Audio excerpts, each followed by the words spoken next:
The pre-dawn mist clung to Lake Peignier's glassy surface as the first fishermen launched their boats into what should have been another ordinary morning. Beneath their hulls, the shallow freshwater lake, barely 10 feet deep, mirrored the lush greenery of Jefferson Island's botanical gardens, where exotic orchids bloomed just yards from the water's edge.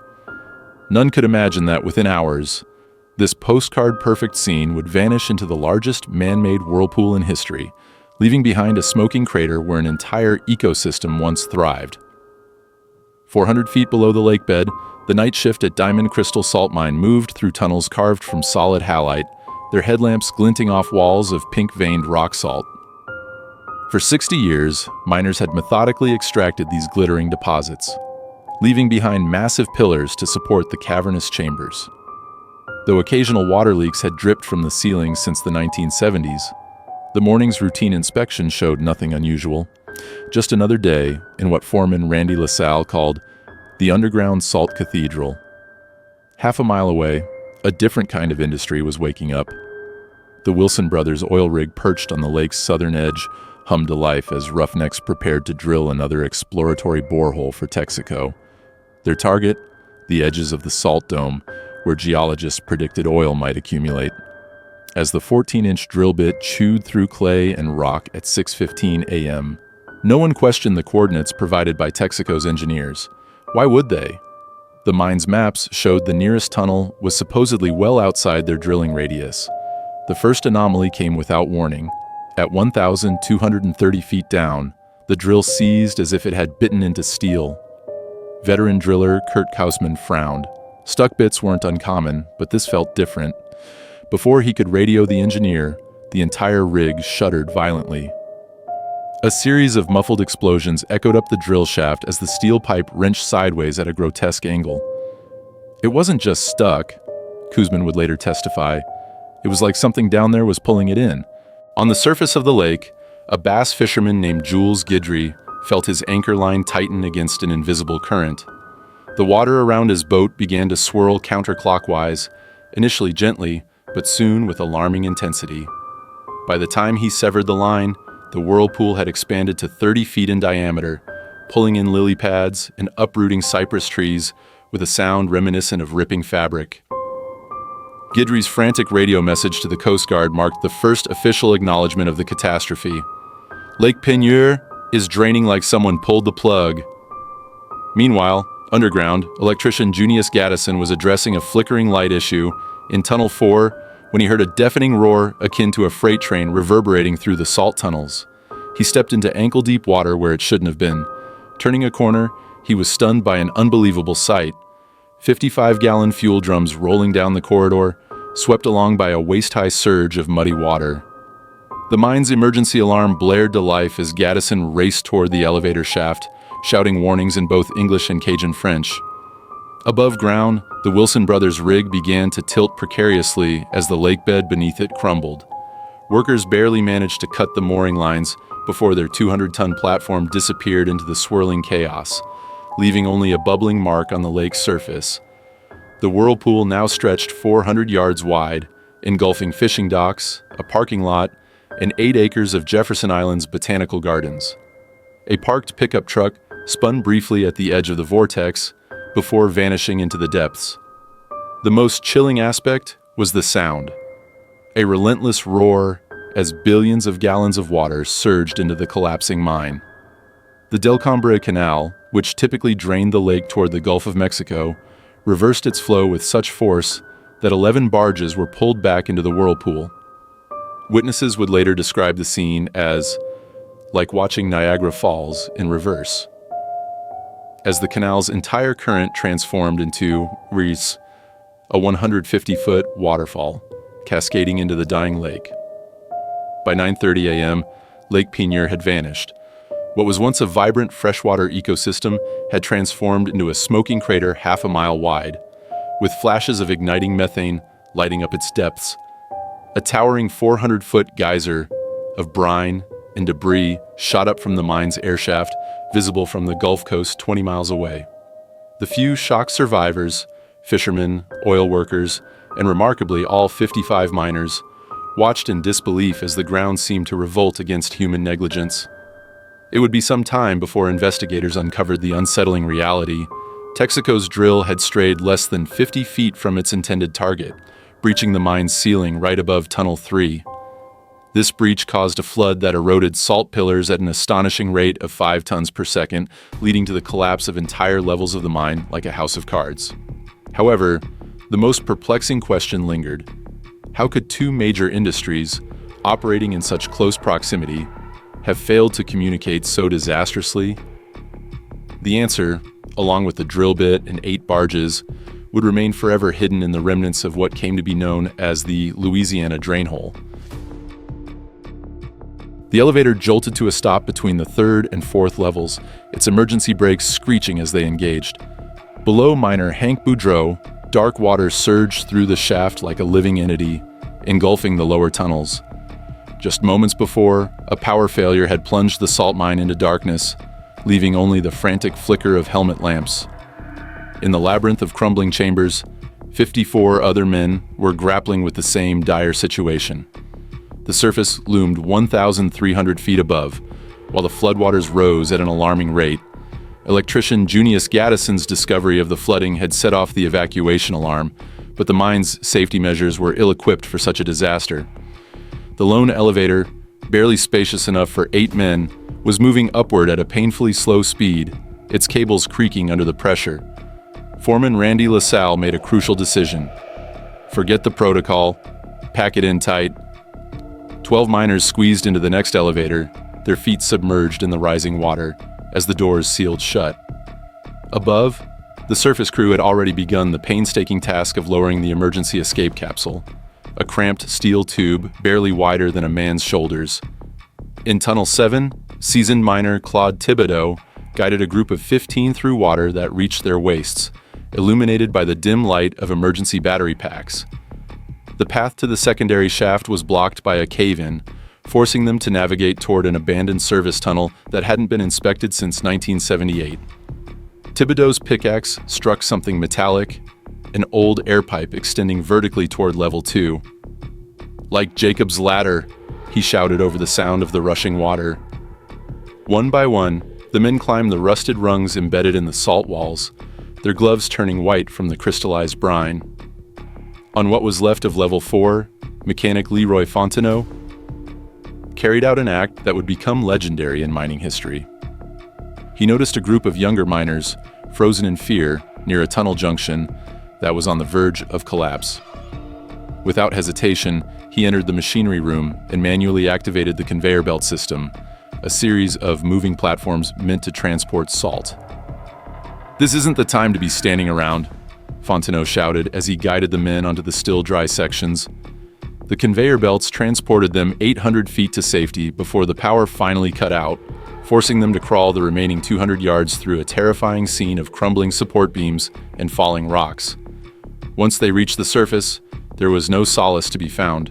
Those who emerged into the daylight were met with chaos. The lake they had worked beneath for years had disappeared, replaced by a massive, roaring vortex half a mile wide. The air was thick with the stench of sulfur and diesel as the mine's compressed atmosphere erupted, sending geysers of debris soaring 400 feet into the air. The entire volume of Lake Peigneur rushed through the drill hole and into the collapsing caverns below. At 8:17 a.m., the final cage reached the surface, carrying an overloaded group of 14 men. Their cheers quickly turned to silence as the elevator cables snapped moments later, whipping back down the shaft like angry serpents. Below, the flood had reached the mine's deepest levels, where years of mining had left the salt pillars perilously thin. As the structural supports eroded, Level 1 collapsed with a deafening roar, setting off a chain reaction that would ultimately engulf all 4 underground levels. The last miracle occurred at 8:42 a.m. The escape capsule, intended for 6 but carrying 9 individuals, emerged from the auxiliary shaft, with maintenance foreman Randy LaSalle and 8 others crammed inside like sardines. As they tumbled onto the quaking ground, the capsule's winch mechanism erupted in a burst of sparks, its cables severed by shifting bedrock. Behind them, the entire Jefferson Island mine was obliterated, its tunnels and chambers reduced to a mixture of brine and crushed halite. All 55 men who had descended that morning would make it back, though they were forever changed. Claude Thibodeau vowed never to enter another confined space. Leroy Fontenot suffered permanent hearing loss from the deafening collapse of salt. And Junius Gaddison, the first to raise the alarm, would be plagued by nightmares of falling fuel drums for years. Their survival was both a victory and a condemnation, evidence of human endurance amid systemic negligence. In the subsequent investigation, a disturbing truth would come to light. The drill bit's disastrous encounter with Tunnel 3 was not merely a stroke of bad luck. The mine's survey maps, which had not been updated since 1962, had inaccurately placed crucial passages by nearly 80 feet. This oversight had gone unnoticed for 18 years, until the day the Earth revealed its hidden dangers. The morning sun had just begun to rise above the cypress trees when Lake Peigneur transformed from a serene body of water into a scene of chaos. What started as a small whirlpool over the collapsed mine quickly turned into a catastrophic event of epic proportions. The entire surface of the lake thrashed violently as if an unseen drain had been opened, creating a vortex with such immense gravitational pull that even mature oak trees bent toward it like young saplings. Armand LeBlanc, the caretaker of Jefferson Island, stood in shock on his porch as the beloved Japanese tea house from the Botanical Gardens, a 2-ton replica imported from Kyoto in 1972, glided across 6 acres of perfectly manicured lawn before crashing into the depths below. The ground appeared to turn to liquid, engulfing parking lots and maintenance buildings without a trace. Most astonishing was the sudden reversal of the Delcombre Canal, where its usually calm waters surged backward with enough force to pull 11 fully loaded barges upstream. A shrimp boat captain would later recount witnessing a 200-foot barge rise vertically, like the stern of the Titanic, before disappearing beneath the churning waters. The physics of the whirlpool challenged all known principles. As the mine's caverns filled with water, escaping air intensified the vortex with explosive energy. At 9:17 a.m., a methane bubble the size of a school bus erupted underground, sending a 400-foot geyser of brine, dead fish, and mining debris soaring into the air. The spray scattered salt crystals for miles, striking the town of New Iberia like hail. Within the chaos of the whirlpool, the drop in atmospheric pressure was so severe that birds flying overhead were pulled into the outer edges of the vortex, their feathers later found stuck to surviving trees in perfect circular patterns. Bargemaster Tomas Guerrero's tugboat found itself an unwilling participant in a terrifying aquatic spectacle. Anchored a quarter mile from the drilling site, his vessel was unexpectedly pulled backward at 12 knots, heading stern first toward the swirling vortex. The wheel spun like a roulette wheel, Guerrero recalled, and the engine howled as if it were about to explode. His crew managed to abandon ship just moments before the tugboat reached the event horizon, where it spun around 3 times before being engulfed completely. Sonar later indicated that it settled 150 feet below, trapped between 2 collapsed mine shafts, like a child's toy, lost in a drain. Meanwhile, the collapse of the lake bed triggered secondary disasters miles away. In Vermilion Bay, shrimp boats ran aground as the canal's reversal drained 3 feet of water in just 20 minutes. Seismographs from the University of Louisiana recorded a 3.8 magnitude event, not due to tectonic shifts, but from trillions of pounds of rock salt dissolving in an instant. The most unsettling aspect was the acoustic phenomena. Residents reported hearing the earth groaning for hours afterward, a low-frequency vibration later linked to collapsing mine shafts resonating like massive organ pipes. By noon, the previously shallow lake had transformed into a smoking crater 1,200 feet wide, its depths flickering with sporadic methane fires. The air was thick with the smell of brine and diesel, a noxious cloud that would persist for weeks. Yet, even as scientists hurried to document this extraordinary occurrence, the lake began an equally remarkable transformation. Seawater from the Gulf surged back through the Delcombre Canal with such intensity that it carved new channels through the marsh, creating temporary waterfalls where none had existed for ages. The ultimate affront occurred at twilight. As journalists and geologists gathered on the precarious banks, 9 out of the 11 submerged barges suddenly shot up to the surface like corks, their hulls marked with unusual salt deposits. One barge had an unexpected survivor, a mud-covered cat, later named Lazarus by the rescuers, who had somehow managed to ride the whirlpool down and back up again. In the days that followed, Lake Peigneur began to refill with brackish water, its depth increasing dramatically to 200 feet. This altered ecosystem turned into an unintentional research site for marine biologists, as saltwater species from the Gulf intermingled with freshwater inhabitants in this new mixed habitat. However, the most haunting impact was not ecological, but psychological. Every local who witnessed the calamity developed their own superstitions.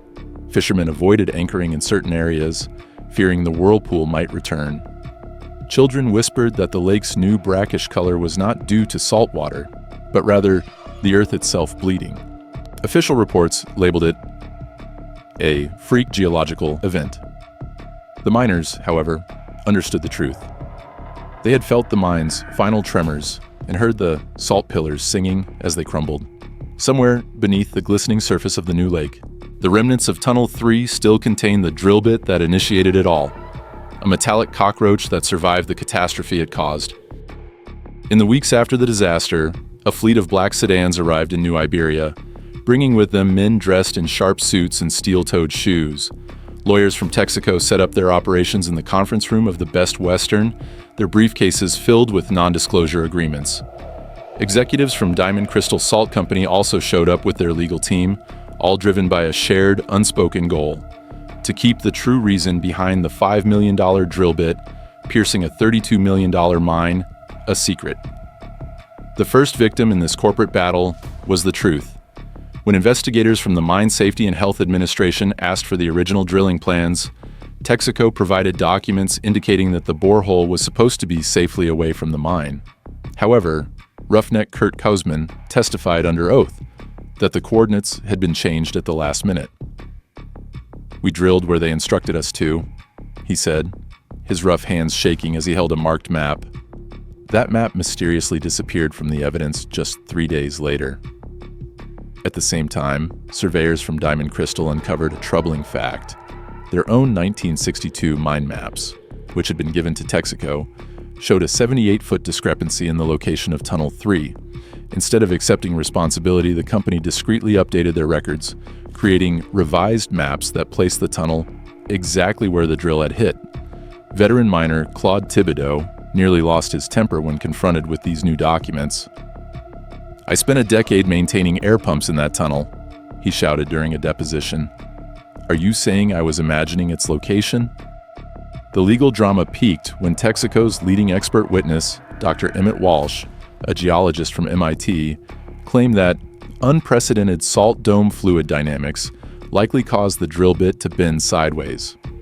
His lively demonstration illustrated how the supposedly rigid steel shaft curved like a noodle to strike the mine, a theory that local drillers quickly ridiculed as the miracle of the bendy pipe. When questioned, Walsh conceded that Texaco had compensated him with $120,000 for his insights. As the human toll became apparent, outrage intensified. The 55 miners, many now afflicted with salt-induced lung fibrosis, received $8,000 each from Diamond Crystal as hush money. Meanwhile, shrimpers along the Del Combra Canal noticed a drop in their catches due to the influx of brackish water, which devastated freshwater plants. Despite their hardships, they were denied compensation because the event was deemed an act of God. The most disheartening part was the plight of Jefferson Island's botanical gardens, which suffered significant damage. While Diamond Crystal was awarded $32 million for the loss of their mine, the gardens received only $12.80 million, insufficient to replace 60 years' worth of rare plant specimens now lost to a saltwater grave. The ultimate affront occurred in August 1981, when the MSHA report attributed the issue to cartographic discrepancies without identifying any responsible parties. All original drilling records and mine maps were classified as trade secrets and sealed for 50 years. When local journalist Charlie Fontenot sought access to these documents, a federal judge determined that their release could cause undue panic about other Louisiana salt domes. Today, the restored Lake Peigneur appears deceptively tranquil. Anglers are now fishing for new saltwater species that have taken residence, while tourists capture images of the sign proclaiming the world's only upside-down waterfall, a reminder of the canal's brief reversal. However, at the New Iberia VFW Hall, longtime locals continue to debate over beers about the events of that fateful November morning. Some insist they witnessed Texaco surveyors incinerating documents in the marsh, while others murmur about the mine foreman who died under mysterious circumstances 6 months after giving testimony. The lake guards its secrets more effectively than the corporations ever could. A sonar survey conducted in 2004 uncovered 9 intact mine galleries, still resting 400 feet below the surface, their walls adorned with well-preserved tools and lunch pails. Yet, when divers attempted to explore these sites, treacherous currents nearly cost 2 their lives. Now, even the state prohibits any exploration, leaving the truth buried in salt alongside 11 barges, 1 tugboat, and the drill bit that initiated it all, still lodged in the hole it created amid the deceptions of 2 industries. The chaos of the whirlpool dramatically reshaped the landscape in real time. Jefferson Island's renowned botanical gardens lost 8 acres as the shoreline crumbled, with century-old oak trees collapsing into the swirling waters like matchsticks. A parking lot filled with pickup trucks slid into the void, their headlights flickering underwater until the batteries failed. Perhaps the most astonishing sight was the 11 barges that were pulled backward up the canal at highway speeds before vanishing into the swirling chaos.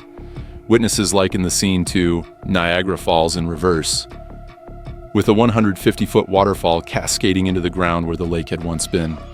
Amidst the turmoil, the collapse of the mine unleashed catastrophic consequences. Compressed air surged through the ventilation shafts, creating a towering 400-foot geyser of brine and debris that showered dead fish onto the adjacent sugarcane fields. Seismographs at the University of Louisiana detected a 3.8 magnitude event, not due to tectonic movements, but from the rapid dissolution of trillions of pounds of salt. As the mine's chambers caved in, shockwaves rippled through the salt dome, causing freshwater springs in the area to become brackish almost overnight. Then, just as suddenly as it started, the situation reversed. Seawater from the Gulf surged back through the canal, filling the crater with a thunderous rush. When the waters finally calmed 40 hours later, Lake Peigneur emerged anew, transformed from a shallow freshwater pond into a 200-foot deep saltwater lake. The new depths gave rise to unusual occurrences.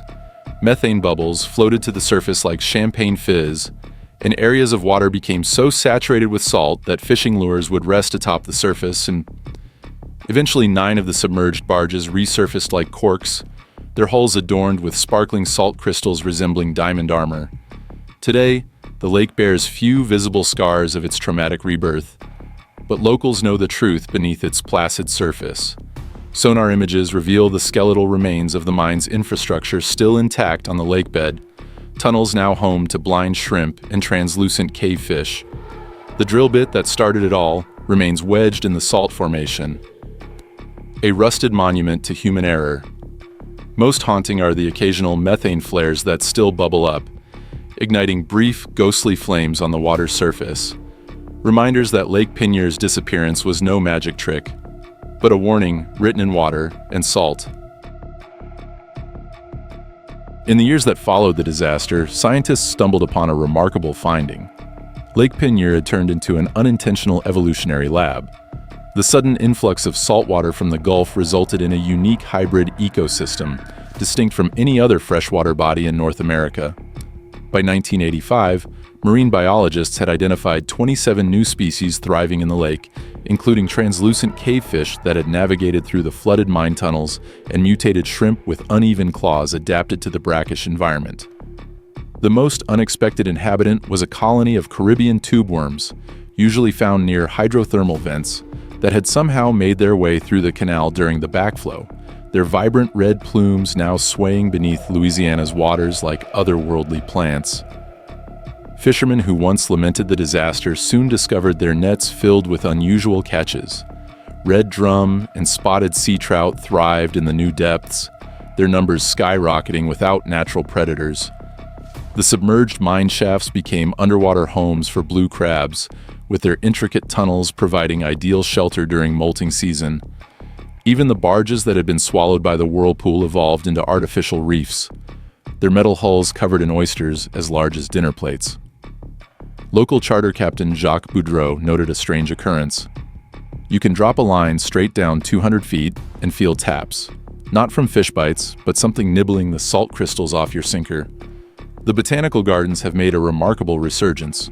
Horticulturists found that the few remaining camellia cuttings, when grafted onto salt-resistant rootstock, produced flowers with unusual mutations, blooms featuring double the typical petals in vibrant shades of orange and violet. These Peigneur mutants are now fetching $500 per cutting on the black market among rare plant enthusiasts.